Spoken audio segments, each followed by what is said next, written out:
নমস্কাৰ। আজি 22 আগষ্ট। অসমৰ লগতে ভাৰতৰ বিভিন্ন প্ৰান্তৰ পৰা ৰাতিপুৱাৰ কেইবাটাও খবৰ আহি পৰিছে। এই মুহূৰ্তত জনাই আছো এটা ব্ৰেকিং নিউজ। ৰেচন কাৰ্ডত নাম নথকা লাখ লাখ লোকৰ বাবে ডাঙৰ খবৰ। শীঘ্ৰেই ৰেচন কাৰ্ডত অন্তৰ্ভুক্ত হ'ব নাম নথকা সদস্যৰ নাম। পঞ্চায়তৰ জৰিয়তে পূৰণ কৰিব লাগিব প্ৰমাণ পত্ৰ। মন্ত্ৰী ৰঞ্জিত কুমাৰ দাসে কিছু সময় পূৰ্বে এই ডাঙৰ ঘোষণা কৰিছে।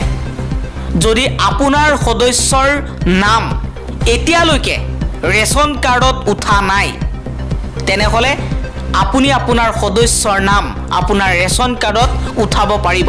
তাৰ বাবে আপোনাৰ পঞ্চায়তত যাব লাগিব আৰু পঞ্চায়তত গৈ এখন প্ৰমাণ পত্ৰ পূৰণ কৰিব লাগিব।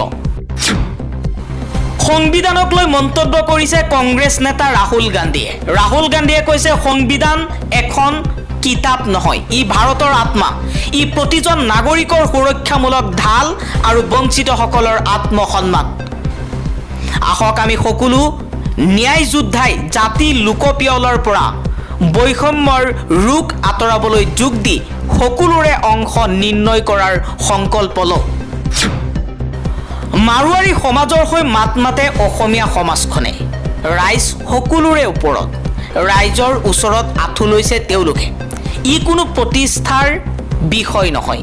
শিৱসাগৰৰ ঘটনা সন্দৰ্ভত মুখ্যমন্ত্ৰী হিমন্ত বিশ্ব শৰ্মাৰ এই মন্তব্য। মুখ্যমন্ত্ৰী শৰ্মাই লগতে কৈছে, হৰিতা তছনিৱালৰ ঘটনাক লৈ প্ৰতিবাদ কৰিছিল শিৱসাগৰৰ দল সংগঠনসমূহে। ৰাইজে সুন্দৰভাৱে সমস্যাটো সমাধান কৰিছে। এই ঘটনাৰে এগৰাকী যুৱতীৰ কথা জড়িত হৈ আছে। মাৰোৱাৰী সমাজৰ হৈ সদায় মাত মাতি আহিছিল শিৱসাগৰৰ সমাজখনে। ৰাইজ সকলোৰে ওপৰত, ৰাইজৰ ওচৰত আঁঠু লৈছে তেওঁলোকে। ই কোনো প্ৰতিষ্ঠানৰ বিষয় নহয় বুলি মন্তব্য কৰিছে হিমন্ত বিশ্ব শৰ্মাই। লোভে পাপ, পাপে মৃত্যু। হাজাৰত লাখ, লাখত কোটি টকাৰ সপোন। অসমৰ ইতিহাসৰ আটাইতকৈ ডাঙৰ প্ৰবঞ্চনা। ক'ত আছে DB ষ্টক ব্ৰকিঙৰ স্বত্বাধিকাৰী দীপাংকৰ বৰ্মন? নাকচ হৈছে দীপাংকৰৰ ভিছা আবেদন। আটক হৈছে প্ৰেমিকাও। চকুৰে ধোঁৱা কোৱা দেখিছে সহজতে ধনী হোৱাৰ সপোন দেখা প্ৰায় 16,000 গ্ৰাহক। ভূমি আইনৰ অধ্যায় 12ৰ সংযোজন। 250 বছৰ পুৰণি ঐতিহাসিক স্থানৰ সমীপৰ 5 কিলোমিটাৰ অঞ্চলক সুৰক্ষিত অঞ্চল ঘোষণা। 3টা প্ৰজন্ম স্থায়ীভাৱে বাস কৰা স্থানীয় লোকেহে সুৰক্ষিত অঞ্চলত মাটি কিনা বেচা কৰিব পাৰিব। মুখ্যমন্ত্ৰী হিমন্ত বিশ্ব শৰ্মাই এই ডাঙৰ ঘোষণা কৰিছে। 5 কিলোমিটাৰ অঞ্চলক সুৰক্ষিত অঞ্চল ঘোষণা কৰা হৈছে। ভূমি আইনত অধ্যায় 12ৰ সংযোজন কৰা হৈছে। সুৰক্ষিত অঞ্চল ঘোষণা কৰা ঠাইত 3টা প্ৰজন্ম থাকিলেহে, অৰ্থাৎ 1951 চনৰ পৰা 75 বছৰ একেলগে থকা মানুহেহে সেই 5 কিলোমিটাৰ সুৰক্ষিত অঞ্চলত মাটি কিনা বেচা কৰিব পাৰিব। মুখ্যমন্ত্ৰী হিমন্ত বিশ্ব শৰ্মাৰ কথা শুনি বিপদত পৰিছে ঝাৰখণ্ডৰ প্ৰাক্তন মুখ্যমন্ত্ৰী চম্পাই সোৰেন। সোৰেন ঝাৰখণ্ডলৈ উভতিল। সোৰেনক গছত তুলি গুৰি কাটিলে অসমৰ মুখ্যমন্ত্ৰী হিমন্ত বিশ্ব শৰ্মাই। হঠাৎ নিসংগ হৈ পৰিল চম্পাই সোৰেন। ঘৰৰো নহ'ল, ঘাটৰো নহ'ল। চম্পাই সোৰেন এতিয়া অকলশৰীয়া হৈ পৰিল। মুখ্যমন্ত্ৰী হিমন্ত বিশ্ব শৰ্মাৰ মিথ্যাচাৰ উদঙালে কৃষক মুক্তিয়ে। স্মাৰ্ট মিটাৰৰ লুণ্ঠনৰাজ উদঙাই কৃষক মুক্তিৰ বিস্ফোৰণ। 1400 টকাৰ ঠাইত স্মাৰ্ট মিটাৰত বিল আহিছে 1 লাখ টকা। স্মাৰ্ট মিটাৰৰ লুণ্ঠনৰ বিৰুদ্ধে গণ আন্দোলন ঘোষণা কৰিছে কৃষক মুক্তি সংগ্ৰাম সমিতিয়ে। এজন মুখ্যমন্ত্ৰীয়ে এটা নিষিদ্ধ ঘোষিত সংগঠন আলফাৰ মুৰব্বীৰ লগত কথা পাতিলে একো নহয়, কিন্তু আলফাই এজন সাংবাদিকক ফোন কৰিলে কিয় গ্ৰেপ্তাৰ হয়? এবাৰ এই প্ৰশ্ন কৰিছে অখিল গগৈয়ে। অখিল গগৈয়ে কৈছে যে হিমন্ত বিশ্ব শৰ্মাই যদি আলফাৰ নেতাৰ লগত, আলফাৰ সেনা পৰেশ বৰুৱাৰ লগত কথা পাতে তেনেহ'লে একো নহয়, কিন্তু এজন সাংবাদিকৰ মোবাইলত ফোন কৰাৰ বাবেই আলফাৰ এজন সদস্যই সাংবাদিকক ফোন কৰাৰ বাবেই সেই সাংবাদিকজনক গ্ৰেপ্তাৰ কৰা হ'ল।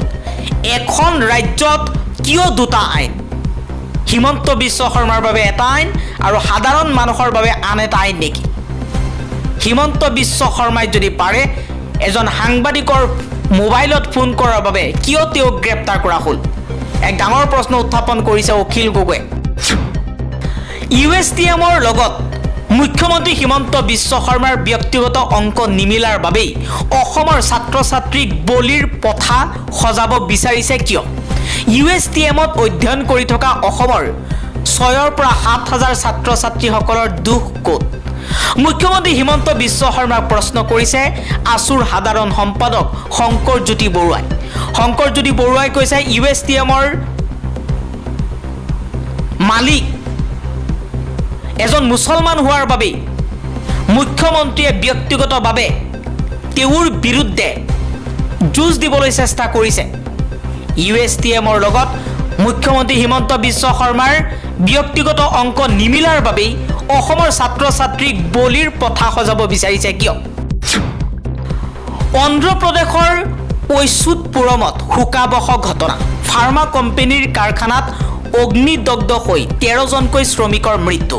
গুৰুতৰভাৱে অগ্নিদগ্ধ 30জন শ্ৰমিকক হাস্পাতাললৈ লৈ যোৱা হৈছে। এক ভয়ংকৰ ঘটনা সংঘটিত হৈছে অন্ধ্ৰপ্ৰদেশত। ফাৰ্মা কোম্পানীৰ কাৰখানাত অগ্নিদগ্ধ হৈ 13জনকৈ লোকৰ মৃত্যু হোৱাৰ লগতে 30জনকৈ শ্ৰমিক হাস্পাতালত ভৰ্তি হৈ আছে। 2011ৰ পাছত দেশত পুনৰ হ'ব লোকপিয়ল। কেন্দ্ৰীয় চৰকাৰে লৈছে ডাঙৰ সিদ্ধান্ত। আগন্তুক ছেপ্টেম্বৰ মাহৰ পৰা আৰম্ভ হ'ব লোকপিয়ল। 18 মাহৰ ভিতৰত সম্পূৰ্ণ হ'ব লোকপিয়ল। গৃহ মন্ত্ৰণালয়ে পৰ্যবেক্ষণ কৰিব সমগ্ৰ লোকপিয়ল। 2026ৰ মাৰ্চত লোকপিয়লৰ তথ্য প্ৰকাশৰ সম্ভাৱনা। ৰয়টাৰ্ছে প্ৰকাশ কৰিছে দেশৰ গুৰুত্বপূৰ্ণ সংবাদটো। সম্প্ৰতি চীনক পিছ পেলাই সৰ্বাধিক জনসংখ্যা থকা দেশ হৈছে ভাৰত। এতিয়া কাজিয়ে বিবাহ পঞ্জীয়ন কৰিব নোৱাৰিব। সকলো বিবাহ পঞ্জীয়ন কৰিব উপ-পঞ্জীয়কে। ৰাজ্যিক কেবিনেটৰ অন্তত সংবাদমেল সম্বোধন কৰি মুখ্যমন্ত্ৰী হিমন্ত বিশ্ব শৰ্মাৰ এই মন্তব্য। এতিয়াৰ পৰা কাজীসকলে বিবাহ পঞ্জীয়ন কৰিব নোৱাৰিব। সকলো বিবাহ পঞ্জীয়ন কৰিব লাগিব উপ-পঞ্জীয়কে। বাংলাদেশত 33% হিন্দু আছিল।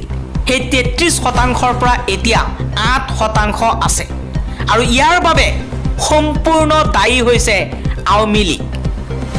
শেখ হাছিনাৰ আওয়ামী লীগে দেশৰ হিন্দুসকলৰ সংখ্যা কমাৰ বাবে দায়ী।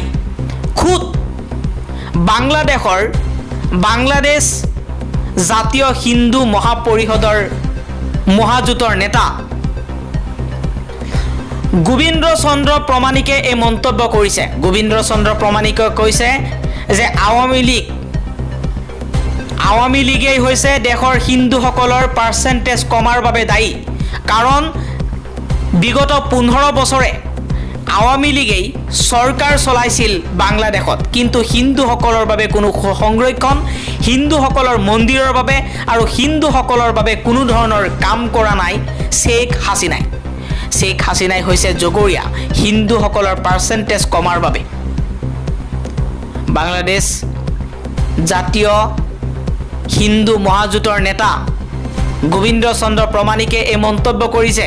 ফেচবুকত লাইভত আহি বাংলাদেশৰ হিন্দু নেতাজনে কৈছে যে শেখ হাছিনাই বিগত 15 বছৰে হিন্দুসকলৰ ওপৰত অত্যাচাৰ চলাইছিল।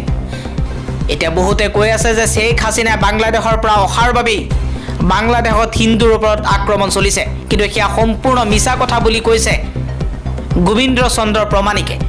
গোবিন্দ্ৰ চন্দ্ৰ প্ৰমাণিকে কৈছে যে যেতিয়া পাকিস্তানৰ পৰা বাংলাদেশ বিভাজন হৈ বাংলাদেশ এখন ৰাষ্ট্ৰ হৈছিল, তেতিয়া বাংলাদেশত আছিল 33% হিন্দু, কিন্তু আজি আছে 8%।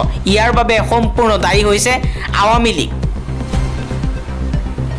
আওয়ামী লীগে হিন্দুসকলৰ সুৰক্ষাৰ বাবে, হিন্দুসকলৰ মন্দিৰৰ বাবে, হিন্দুসকলৰ যি অধিকাৰ সেই অধিকাৰ আৱামী লীগৰ নেতাই দিয়া নাই। শ্বেখ হাছিনাই মুখতহে কৈছে, কিন্তু বাস্তৱত হিন্দুসকলৰ বাবে বাংলাদেশত একোৱেই কৰা নাছিল। বাংলাদেশৰ প্ৰাক্তন প্ৰধানমন্ত্ৰী শ্বেখ হাছিনাৰ পুনৰ বিপদ বাঢ়িছে। শ্বেখ হাছিনা আৰু শ্বেখ হাছিনাৰ প্ৰাক্তন মন্ত্ৰীসকলৰ পাছপোৰ্ট বাতিলৰ সিদ্ধান্ত গ্ৰহণ কৰা হৈছে। শ্বেখ হাছিনা আৰু শ্বেখ হাছিনাৰ যিসকল MP আছিল তেওঁলোকৰ বহুতেই এতিয়া পলাতক, বহুতেই বাংলাদেশ এৰি পলায়ন কৰিছে আৰু তেওঁলোকৰ পাছপোৰ্ট এতিয়া বাতিলৰ সিদ্ধান্ত গ্ৰহণ কৰিছে বাংলাদেশৰ বৰ্তমানৰ অন্তৱৰ্তীকালীন চৰকাৰে। অন্তৱৰ্তীকালীন চৰকাৰৰ মুৰব্বী আৰু চৰকাৰৰ মন্ত্ৰীসকলে কৈছে যে যিসকল বাংলাদেশত সাধাৰণ জনতাক হত্যা কৰি নিৰপৰাধী মানুহক যাৱজ্জীৱন জেল দি নিৰপৰাধী মানুহক ফাঁচীৰ কাঠত ওলমাই তেওঁলোকে আনন্দ লভিছিল যোৱা 15টা বছৰে, আৰু সেই হিচাপ এতিয়া এটা এটাকৈ লোৱা হ'ব। ভয়ত এতিয়া তেওঁলোকে শাস্তি পোৱাৰ ভয়ত শ্বেখ হাছিনা ভাৰতত আশ্ৰয় লৈ আছে আৰু শ্বেখ হাছিনাৰ বহু মন্ত্ৰী আৰু MP-সকল বাংলাদেশ এৰি অন্যান্য ৰাষ্ট্ৰসমূহত গৈ পলাতক হৈ আছে আৰু তেওঁলোকৰ পাছপোৰ্ট এতিয়া বাংলাদেশৰ অন্তৱৰ্তীকালীন চৰকাৰে বাতিল কৰাৰ সিদ্ধান্ত গ্ৰহণ কৰিছে। স্মাৰ্ট মিটাৰ সৌৰশক্তিৰ নামত ৰাজ্য চৰকাৰে হাজাৰ হাজাৰ কোটি টকা লুণ্ঠনৰ অভিযোগ কংগ্ৰেছৰ। সংবাদ মেলত শ্বেতপত্ৰ প্ৰকাশৰ দাবী কংগ্ৰেছ নেতাৰ। স্মাৰ্ট মিটাৰৰ নামত সাধাৰণ ৰাইজৰ পৰা আগতীয়াকৈ ধন লৈ লুণ্ঠন চলোৱা অসম চৰকাৰে এইবাৰ সৌৰশক্তিৰ নামতো ব্যাপক অনিয়ম কৰাৰ অভিযোগ উত্থাপন কৰিছে প্ৰদেশ কংগ্ৰেছে। দীনদয়াল সৌৰশক্তি আঁচনিৰ নামত ৰাজ্য চৰকাৰে 31খন জিলাত প্ৰায় 1500 কোটি টকা ব্যয় কৰি ৰাজ সাহায্যযুক্ত আঁচনি ৰূপায়ণ কৰিছিল যদিও এতিয়া সেইবোৰৰ কোনো চিন মোকাম নাই। গুৱাহাটীৰ জালুকবাৰীৰ পৰা হাজো আৰু ছয়গাঁও দিশলৈ সৌৰশক্তি চালিত লাইট পোষ্টৰ ব্যৱস্থা কৰিছিল যদিও তাকো এতিয়া বিচাৰি পাবলৈ নাই। স্মাৰ্ট মিটাৰৰ যোগেদি অসমৰ ৰাইজক লুণ্ঠন চলাই থকা এইখন চৰকাৰে এইবাৰ সৌৰশক্তিৰ নামত 4000 কোটি টকা অপব্যয় কৰাৰ ষড়যন্ত্ৰ কৰিছে।